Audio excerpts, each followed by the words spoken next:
இனிய மாலை வணக்கம்.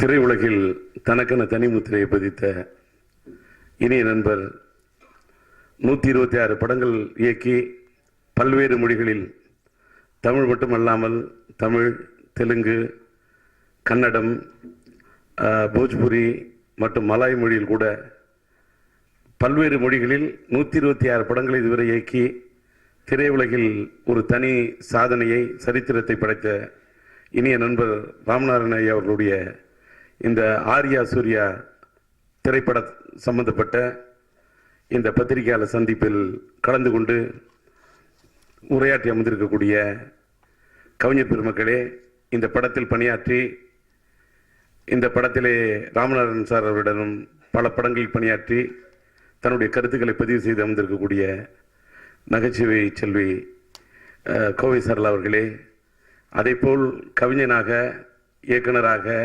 பாடலாசிரியராக பல்வேறு முகங்களில் பன்முகங்களை காட்டியிருந்தாலும் தன்னுடைய இன்முக சிரிப்பால் எல்லோரையும் கவரக்கூடிய கங்கை எப்பொழுதும் வற்றாது, கங்கை முருகனுடைய அன்பும் வற்றாது என்று என்றைக்கும் என் மீது அன்பும் பண்பும் பாராட்டக்கூடிய நம்முடைய இனிய நண்பர் கங்கை முருகன் அவர்களே, இந்த படத்திலே தன்னுடைய இன்முகத்தின் மூலம் பன்முக ஆற்றலை வெளிப்படுத்தி நடிகனாக உருவெடுத்திருக்கக்கூடிய அவருக்கு என்னுடைய வாழ்த்துக்கள். அதேபோல் திரைப்பட தயாரிப்பாளராக, பத்திரிகை துறை நண்பராக, இன்றைக்கு திரைப்பட நடிகராக வலம் வந்து கொண்டிருக்கக்கூடிய நண்பர் சித்ரா லட்சுமணன் அவர்களே, தஞ்சை மாவட்டத்திலே பிறந்து நெஞ்சை எல்லும் தமிழ் வார்த்தைகளால் என்னை கொள்ளை கொண்ட வெள்ளை ஆடைக்கு சொந்தக்காரராய், கருந்தாடிக்கு சொந்தக்காரராய், என்றைக்கும் தமிழோடு என்னை விருந்தாடியாக அழைத்து சொற்களை கொட்டக்கூடிய நண்பர் பிறைசூடன் ஐயா அவர்களே, திரையுலகத்திலே முன்னேறிய பிறகும் தான் வாழ்ந்த பாதையிலே தரையிலே அமர்ந்து திரையிலே அண்ணாந்து பார்த்த ஒரு கலைஞன், நடிகர் என்ற முறையில் என்னை பற்றி தன்னுடைய கருத்துக்களை மனமுந்து பதிவு செய்த கவிஞர் விவேகா அவர்களே, மற்றும் கவிஞர் சொர்க்கோ, கலைஞர்களுடைய பெயரை தாங்கியிருக்கக்கூடியவர், எனக்கு தெரிந்தவர் அவரை சொர்க்கோ என்று தான் அழைக்க முடியும். அந்த சொர்க்கோ அவர்கள் இந்த தகடு தகடு என்ற பாடல் மூலம் தன்னுடைய அவர் நல்ல ஒரு தமிழ் ஆசிரியர், தமிழ் பேராசிரியர். நான் தமிழிலே அப்படிப்பட்ட நான் பல பேராசிரியர்களுடன் பணியாற்றியவன், பல பேராசிரியர்களிடத்தில் பயின்றவன், பல்கலைக்கழகத்தில் பயின்றதை விட வேறு பல்கலைக்கழகத்தில் கூட பலர் பேராசிரியராக ஏற்றுக்கொண்டு வாழ்க்கையில இன்றைக்கும் நான் மாணவன், வித்தியாசமானவன் என்று பயின்றவன். அப்படிப்பட்ட நான் இன்று சொர்க்கவை பார்த்தபோது உண்மையில் நல்ல தமிழ், அவர் சொன்னதை போல தமிழ் திரையுலகத்திலே என்ன வார்த்தை மண் வாசனை மாறாமல் இருக்கக்கூடிய இன்னும் பயன்படுத்தாத சொற்களை அவர் எங்களெல்லாம் வைத்துக் கொண்டே பேசினார். உண்மையிலே நான் அதை ஆமோதிக்கிறேன். கவிஞர் பிறைசூட நல்ல எழுத்தாளர், அவர் கவிஞர். கங்கை மரியனுக்கு கூட நான் கவிஞர் என்று சொல்வேன். விவேகா கவிஞர், சொர்க்கோ கவிஞர். ஒரு தாழ்மையுடன் ஒன்றை சொல்லிக் கொள்கிறேன். விவேகா என்னை இங்கே இருக்கக்கூடிய கவிஞர் பெருமகள் இன்று வரை திரையுலகத்தில் என்னை கவிஞர் என்ற வார்த்தையை பயன்படுத்தாத ஒரு பாடலாசிரியர். நான் எத்தனையோ பாடல்கள் எழுதியிருக்கின்றேன். நான் என்னுடைய பேருக்கு முன்னால் கவிஞர் என்ற சொல்லை மட்டும் பயன்படுத்தாதவன். நான் சாதாரண ஒரு கலைஞன். அதே போல படத்தினுடைய தலைப்பிலே டி ராஜேந்தர் எம்ஏ என்பதை தவிர நான் அண்ணாமலை பல்கலைக்கழகத்தில் படித்து வாங்கிய அந்த பட்டத்தை தவிர எந்த பட்டத்தையுமே போட்டுக் கொள்ளாதவன். சட்டமன்றத்திலே எம்எல்ஏ இருந்த போது கூட, நான் எம்எல்ஏ இருந்து படம் எடுத்த போது கூட என் படத்தில் டி ராஜேந்தர் எம்ஏ என்பதை மட்டும்தான் போட்டேன்.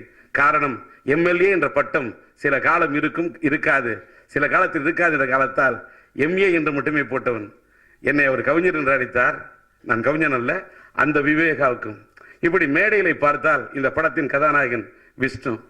அதே போல என்னோடு நெஞ்சலூர் ராகம் படத்திலே பணியாற்றி அந்த படத்தின் ஒளிப்பதிவாளரில் நான் ஒளிப்பதிவிலே எனக்கு ஒரு வழிகாட்டியாக, ஒரு முன்னோடியாக, கிட்டத்தட்ட ஒரு மானசீக குருவை போல நான் ஏற்றுக்கொண்ட ஒரு ஒளிப்பதிவாளர் உண்டு என்று சொன்னால் அது என் கே விஸ்வநாதன்.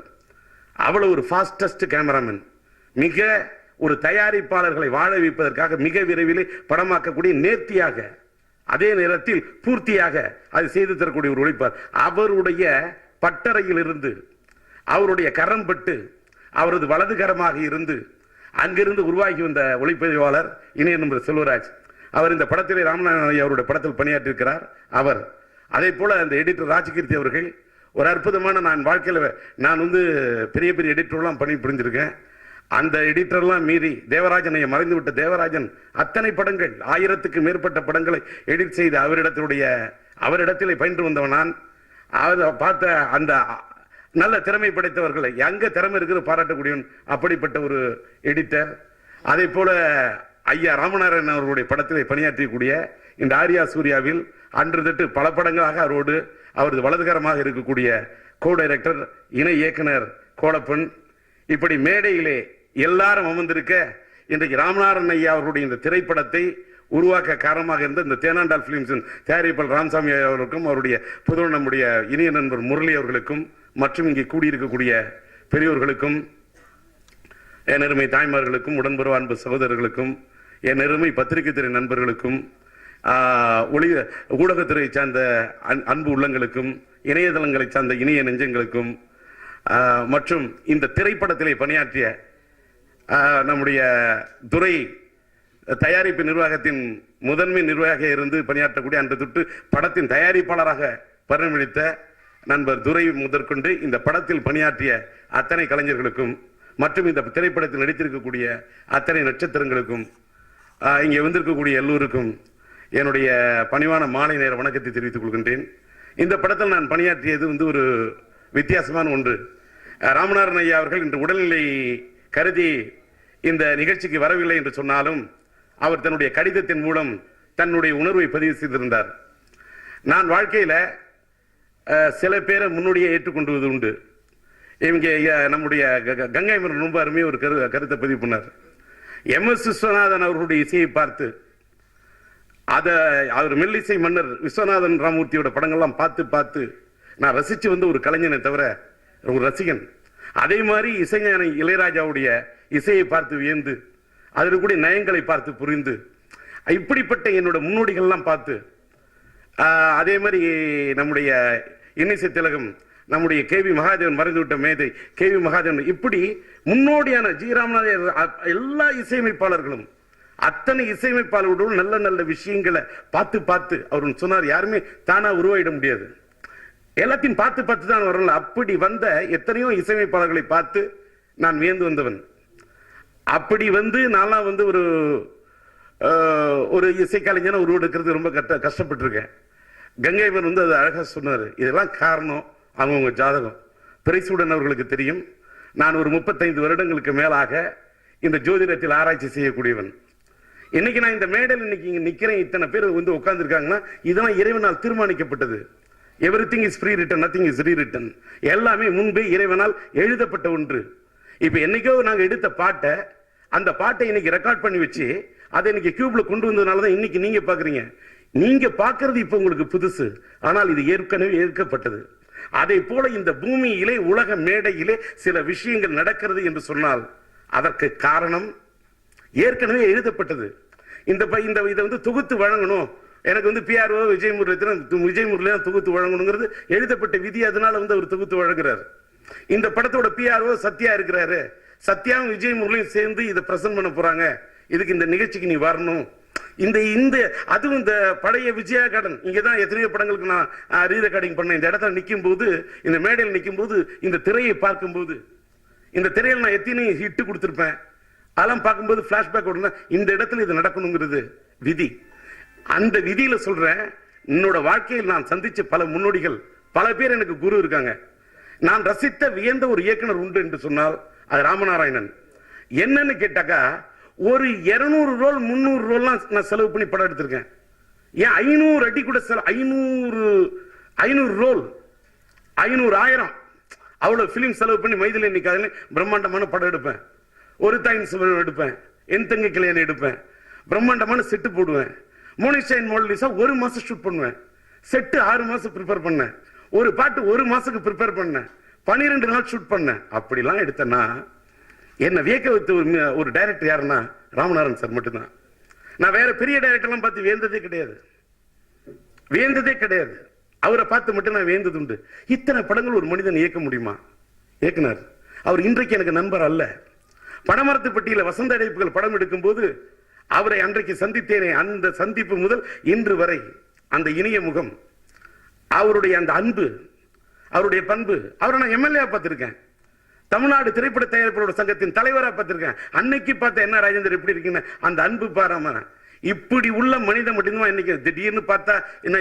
இப்ப எனக்கு என்னுடைய பத்திரிகையாளர்கள் இத்தனை பேரை பார்க்கும்போது, அன்றைய தலைமுறை பத்திரிகையாளர்கள் இருந்து இன்றைக்கு இருக்கக்கூடிய இந்த பத்திரிகையாளர்களை பார்க்கும்போது எனக்கு எந்த மாற்றமும் இல்லாம இருக்குது. என்ன காரணம் தெரியுமா? நான் மாறாமலே இருக்கிறேன். நான் அன்னைக்கு எப்படி இருந்தேனோ அதே மாதிரி இருக்கேன். என்னோட ஒருதலை ராகம் படத்துல நான் பணியாற்றின பிறகு என்னோட முதல் போட்டோவை எடுத்துக்கொண்டு போய் குங்குமத்துல போட்டு விட்ட என்னுடைய இனிய நண்பர் செல்லப்பா, இன்னைக்கு நான் அதை மறக்கல. அந்த ஃபர்ஸ்ட் புகைப்படம், என்னுடைய புகைப்படத்தை ஒரு பத்திரிகை அச்சிட்ட அந்த நண்பன் செல்லப்பாவை நண்பனை மட்டும்தான் பார்த்தேன். அது மாதிரி இன்னைக்கு இருக்கக்கூடிய பத்திரிகையாளர்கள் என்னோட ஒவ்வொரு தன்னுடைய தாங்கள் எழுதிய எழுத்துக்களால் பத்திரிகையில் கூட மேலிடத்தில் இருக்கிறவங்க எந்த கருத்து மாத்தி போட்டிருந்தாலும் என்னை பத்தி மாறுபட்ட கருத்தெல்லாம் மீறி என்னை தன்னுடைய எழுத்துக்களால் செதுக்கி செதுக்கி என் தலையெழுத்தை போல என்னை உருவாக்கிய அத்தனை பத்திரிகை நண்பர்கள். என்னோட ஒரு இன்னைக்கு இருக்கக்கூடிய போட்டோகிராஃபர் சித்தராலட்சுமி வரைக்கும் எடுத்த ஒவ்வொரு சித்தராலட்சுமி எந்த இன்றைக்கு என்ன போட்டோ எடுத்தார் நான் மறக்க மாட்டேன். நான் நன்றி மறக்காம இருக்கிறேன்னு கேட்டாக்கா அந்த ராமநாராயணன் சார் அவர்கிட்ட அந்த நன்றி மறவாத குணம். அவர் எம்எல்ஏ பார்த்துட்டேன், தயாரிப்பாளர் சங்கத்தின் தலைவராக பார்த்துட்டேன், இந்த நாட்டை 5 முறை ஆண்டு விட்ட முன்னாள் முதல்வர் கலைஞர் அவர்களிடத்தில் நெருக்கமான ஒரு நண்பராக அவரை பார்த்து விட்டேன். எல்லா இதுலையும் பார்த்துட்டேன். ஆனா என்னைக்குமே மாறினதே கிடையாது. நான் அப்படிப்பட்ட ஒரு மனிதரை பார்த்ததே இல்லை. எவ்வளவு பணம் வந்துட்டா சில பேர் இப்படி காலரை தூக்கி விடுறான், என்னமோ வானத்திலேருந்து குதிச்சமா இருக்கான், பார்த்தும் பார்க்காம போறவன்லாம் பாக்குறேன்.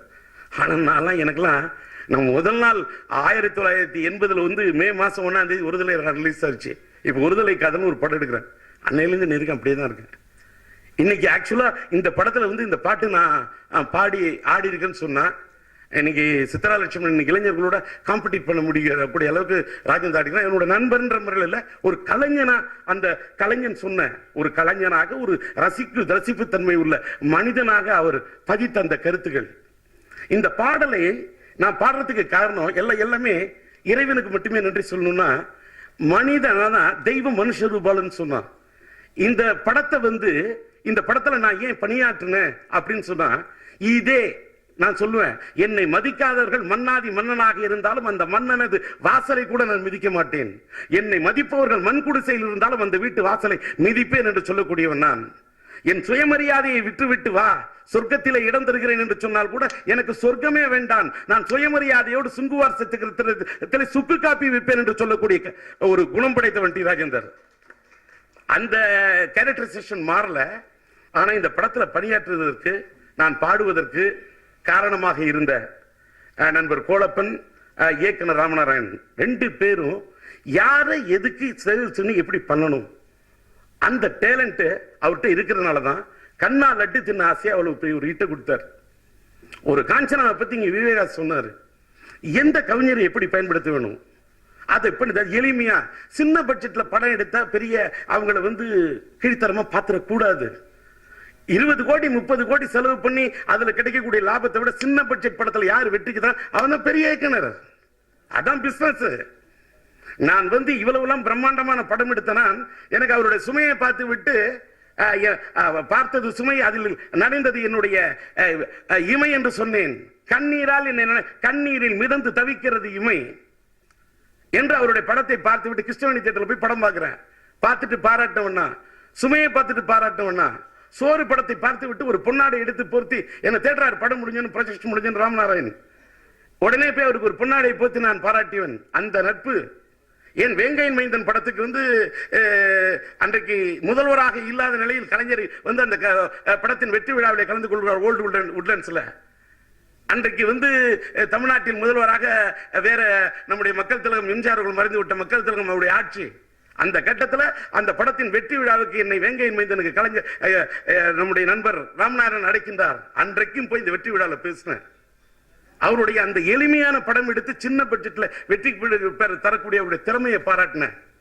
அவரை ஆடிவெள்ளிகளை பார்த்திருக்கின்றேன். அவர் விஸ்வநாதன் ராமூர்த்தியில இத்தனை படங்கள்ல பார்த்த அவர் வெற்றியை கொடுக்கக்கூடிய அவரை பார்த்தே நான் ஒரு படம் எடுத்தேன். அதான் எங்க வீட்டு வேலை. பெரிய பட்ஜெட்டை செலவு பண்ணாம சின்ன பட்ஜெட்ல பல கோடி சம்பாதிக்க முடியுமா? சிலம்பரசன் ஒரு 7.5 வயசு பையனை வச்சு அவ்வளவு பெரிய பிரம்மாண்டமான ஒரு படம் எடுத்தேன்னா, சின்ன பட்ஜெட் ஒரு படம் எடுத்து அத்தனை கோடி சம்பாதிச்சேன். தமிழ்நாடு மட்டும் உலகம் முழுவதும் ரிலீஸ் பண்ணேன். அதற்கு எனக்கு முன்னோடியாக இருந்தவர் ராமநாராயணன். பேட்டியிலே நான் சொன்னேன், டி ராஜேந்தர் பிரம்மாண்டமான செட்டு போட்டேன்னா அதுல ஒரு சின்ன சின்ன ஒரு குரங்கு சிலம்பரசனுக்கு தோல்ல தூக்கி வச்சுட்டு இருக்கிற மாதிரி வச்சுனேன். அதுக்கு அந்த இன்ஸ்பிரேஷன் எனக்கு ராமநாராயணன் சார். இது ஓப்பனா பேட்டியில சொன்னவனா, அது இன்னைக்கும் சொல்றேன்.